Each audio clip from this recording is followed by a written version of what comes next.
Hello, everyone, and welcome to Making It on Mondays. My name is Louise Jeffrey. I am an acupuncturist, a practitioner of Chinese medicine, and I'm a coach. And I'm going to be sharing with you today a whole lot of information around sleep and fertility. Now, I'm just going to check that was set up okay, that everybody can hear me. And if anyone is on live with me, please do let me know. I would love to know that that you're on live, and even if you're on recording, I'd love to know if there's anything that you have questions about, or if there's anything that resonates with you. I would absolutely love to know as we go through. All right, so let's get started, shall we? As I said, today we're going to talk about sleep and fertility, and I'm going to talk about why sleep is such an important pillar, not only of our health, but also our fertility. And I'm going to talk for about 10 minutes today. I may end up going just a little bit longer because sometimes I go over, but it's only around 10 to 15 minutes max. And hopefully that is something that you can drop into your day and listen to when you have time if you're not on live. All right, so first things first, I want to ask you, if you had to rate your sleep last night out of 10, if 10 was the best night's sleep you've ever had, right? And 1 was I hardly slept at all or had a very restless night, where would your sleep be? So let me know in the comments box, 1 to 10, I'd absolutely love to hear. Now, what you may or may not realize is that the quality and the quantity of your sleep, right? So how much you have and how deeply you sleep, influences the sex hormones in your body, right? So it influences the good quality sleep influences the sex hormones in our body. It influences sperm production. It influences ovulation, immune factors, weight gain, our mood, our stress levels, our length of life, and of course our stamina as well, right? So who knew that sleep had such a big impact on our physiology? I really believe that a lot of us don't really get, and I certainly didn't get this until it really became a thing for me. Hi, Anna. Nice to see you, my love. I didn't realize that it was really an issue for me until I started to struggle with my health, and that's when I started to really look into what I could do to actually help myself, and I began to understand through lots of research and through lots of coaching and talking to different practitioners around how important sleep is. It's really one of the pillars. So Anna says maybe a 7, and that's good for you. Yeah, and you know what? You're not alone, right? There's a really big proportion of people, a big percentage of people in the Western world in particular who struggle with their sleep. In fact, the National Sleep Foundation says that 70% of us in the developed world don't get enough sleep, right? And I'm not saying that it's not enough hours of sleep. It might be that we're going to bed for 11 hours, but we're actually not getting enough good quality sleep, right? So what this National Sleep Foundation actually recommends is that 8 to 9 hours of uninterrupted sleep is what's recommended, right, as ideal. Now, I know that for a lot of us, that's not always possible. You know, children are in the mix, or work, or life just gets in the way, or we actually just can't go to sleep. But ideally, if we're getting 8 to 9 hours of uninterrupted sleep, that's going to be optimal for our health and optimal for our fertility, right? So sleep is really integral to our quality of life. It's integral to our overall health, and it's also integral to our reproductive health. Really, really important. All right, so what do we know about sleep and fertility? Well, what we know is that lack of sleep affects our ovulation. And when our ovulation is effective, this can cause menstrual irregularities, right? And it can also cause delayed conception. Now, studies have shown us that a large proportion, around 50% of women who work in sleep-deprived professions, such as, shift work, flight attendants, nurses, any kind of night shift work in particular, tend to experience irregular and erratic periods. Right? So that's what we know. That's what studies have shown us. And in some cases, shift workers also stop having their periods altogether. Right? And we call this secondary amenorrhea.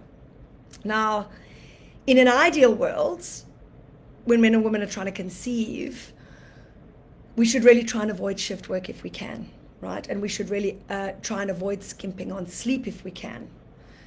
Now, if this is not possible, if we can't change the job that we do, or we can't change the amount of hours that we sleep, if it's not possible, then we really should be making a concerted effort to catch up on sleep where we can, right? So taking naps during the day, of an afternoon, of a morning, whenever we're able to, on the weekend, catching up on sleep, because we actually have a sleep bank, right? And we need to make sure that that sleep bank is full all the time, so that our bodies can focus on rest, rejuvenation, and repair, because that's what we do at nighttime.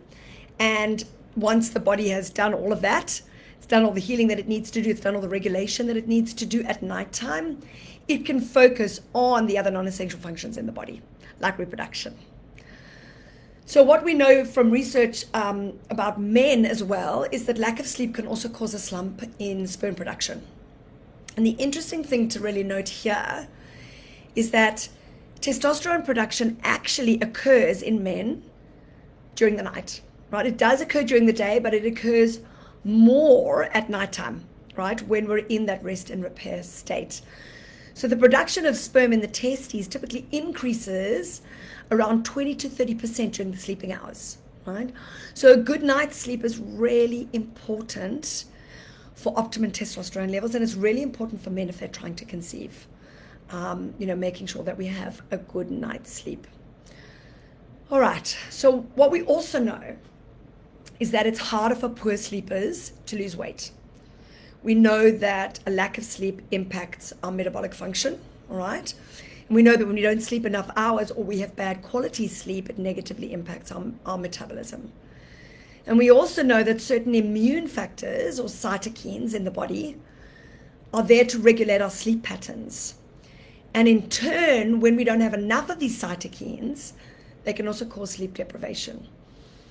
So in other words, if we don't sleep enough hours, or we don't have enough good quality sleep, our immune system can be weakened. And that's really what we don't want when we're trying to conceive. And it's really what we don't want when we're trying to make sure we're in optimal health as well.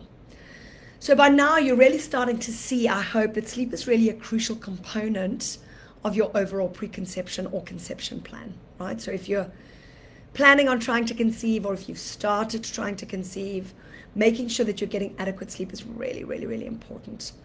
And it's a really interesting thing, because for the whole of evolution, by the past 100 years or so, us human beings would generally wind down, or we'd go to bed not long after the sun went down, right? So as the sun would dip in the sky, our bodies would naturally start to produce melatonin, all right? And this hormone melatonin would signal the body that it's time to go to sleep, right? And we would therefore sleep more in the winter because there's less hours, and we'd sleep less in the summer months, right? Because there were less night hours, less darkness, right? Less dark hours in the summer months. And we were much more in sync with nature. But since the invention of electricity, right, and the use of screens and phones and technology, our really delicate biocircadian rhythms have become confused, right?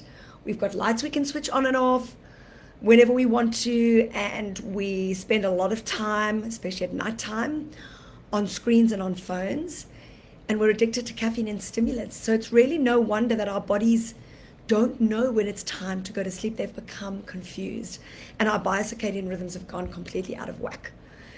The good news is, though, that there are ways that you can improve your sleep quality. So if you struggle to get a good night's rest, there are things that you can do, really basic steps that you can take, and when you can focus on, we call it sleep hygiene, to help improve your sleep. Now, it may not make a difference in 1, 2, or 3, or 4 nights, but hopefully within a couple of weeks, and certainly within a couple of months, you should notice that you're getting into a far better biocircadian rhythm, okay? All right, so let's start. The first thing that you can do to help yourself to sleep better is to make your bedroom a comfortable and safe place to sleep. So what this means is reducing noise and reducing extreme temperatures, right? And then keeping the room as dark as possible at night. What we want to do is we want to tell the body that it's time to go to sleep. So using blackout blinds, for example, are a really good option. I know a lot of mums use these for babies because they're so sensitive to light. So using blackout blinds is a really, really good option, and you can actually go and buy the ones with Velcro that you can put around your window. Because what the blackout blinds really do is they make sure that the lack of light stimulates the body into naturally producing enough melatonin. Excuse me. All right. Second thing that you can do to sleep better is to use light and comfortable bed linens and garments. And what I always suggest is that people layer, right? Different, have a whole lot of different layers, so that if you get, as it starts to get warmer, and if it's a night where you're not sure where the temperature is going to go, you can flick off a few blankets. But what we don't want is for you to overheat, because when you overheat at night, when your body temperature goes up, it interferes with our deep sleep patterns, right? And it can have a really subtle effect on our fertility. So what we don't want is for you to overheat. We obviously don't want you to get cold, because then you'll wake up and you won't sleep well either. Making sure that you, that you kind of experiment with different bed linens and garments to make sure that, that you're at the right body temperature. All right, thirdly, what you can do to help you sleep is to go to bed at a reasonable hour. Now, I know that that's often easier said than done, because we work all day and we might get home a bit late, and we might have kids, or we might just have a really busy life, and we're trying to make sure we do dinner, and then suddenly it's 9 o'clock and we've only just finished tidying up, and we're like, I just need an hour or two to check out and watch Netflix or relax.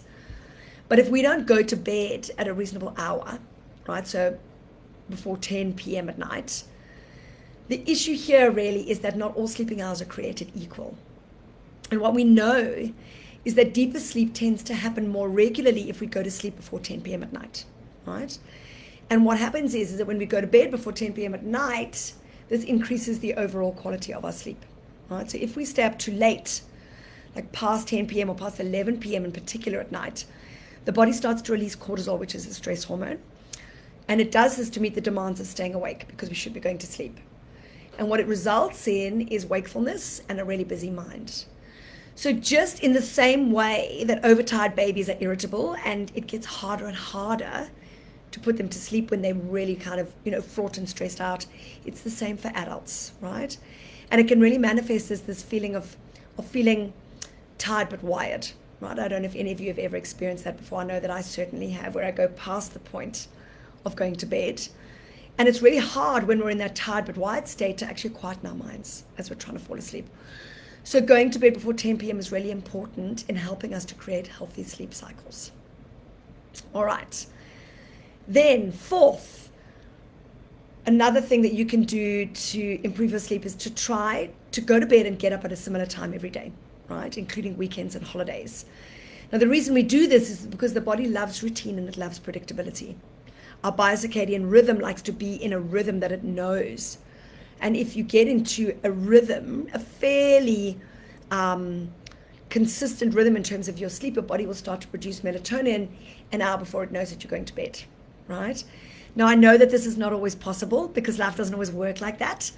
But if we can try at least create a framework where for most nights where we have a similar routine, that we go to bed at a similar time each night, because it'll be really helpful for our bodies to know and understand what our sleep patterns are, and to have a more consistent biocircadian rhythm. Okay. Then number 5, to help us to get a better night's sleep, is to only drink caffeine in the morning, right? And to avoid alcohol and fatty or spicy foods at nighttime. And the reason that we do that is because both caffeine and alcohol and fatty foods or spicy foods create heat in the body. And as I said before, when there's heat in the body, then we struggle to go to sleep, right? And if you really struggle with your sleep, then I'm going to suggest that you have no more than one coffee or maybe 2 teas per day. And these should really be happening before 10 a.m. in the morning, right? And this is because the central nervous system is really stimulated by caffeine. It's also stimulated by alcohol. And what happens with caffeine is that it pushes the body into the stress response. So it pushes up our cortisol levels, stops us from going to sleep.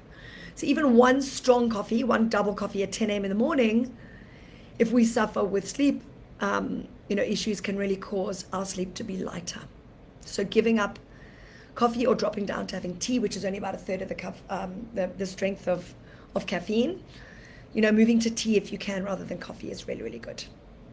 Then number 6 on how we can help to improve our sleep is a really key one in terms of sleep hygiene, is to reduce our exposure to blue phone and screen light in the 90 minutes prior to bed, right? To signal your body that it's time for bed.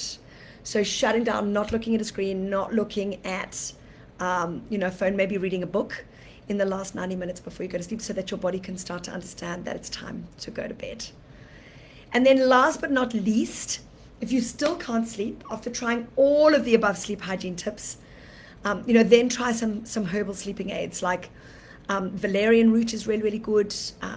Chamomile tea, a cup of chamomile tea or sleepy time tea before you go to bed, or even melatonin. If you really are struggling to sleep, it might be that your body needs a little bit of help to kind of get it to sleep, and then it'll sleep better, right? And then it'll get you into a deeper sleep. So your GP can prescribe melatonin for you.